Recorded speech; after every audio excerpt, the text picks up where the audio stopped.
Seit du fort bist, ist es still in mir. Jede Kleinigkeit erinnert mich an dich. Ich hab versucht, einfach stark zu sein.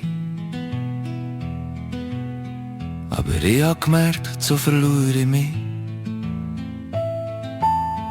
Ich hab die Scherben langsam aufgelöst. Nicht zum Zurück, nur zum Verstehen. Was kaputt ist, muss nicht für immer bleiben. Vielleicht fängt genau dort etwas an. Und ich spür, wie mein Herz langsam wieder schlägt. Nicht mehr nur gegen die Angst, ich hab nicht alles wieder, aber genug, zum noch einmal vorwärts zu gehen. Ich versuche wieder zu lieben, Schritt für Schritt wieder zu leben.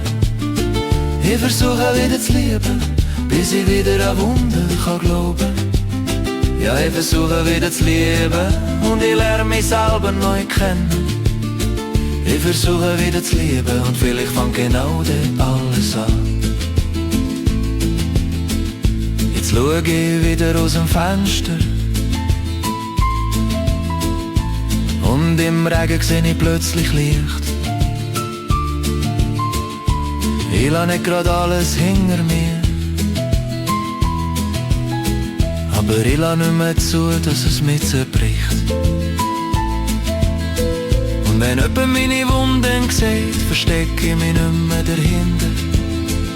Weil wer mich wirklich versteht, sieht das Leben in mir. Und ich spüre, wie meine Mauern langsam fallen, Stein für Stein, ganz leislich.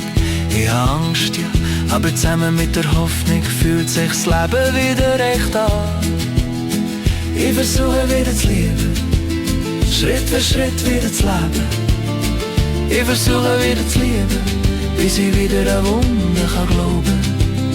Ja, ich versuche wieder zu lieben und ich lerne mich selber neu kennen. Ich versuche wieder zu lieben und vielleicht fängt genau dort alles an. Und wenn die Nacht mir noch sagt, mach die Liebe nie mehr auf, dann sag ich meinem Herz ganz leislich, ich geb dich nicht mehr auf. Ich muss jetzt springen, ich muss nicht fliegen.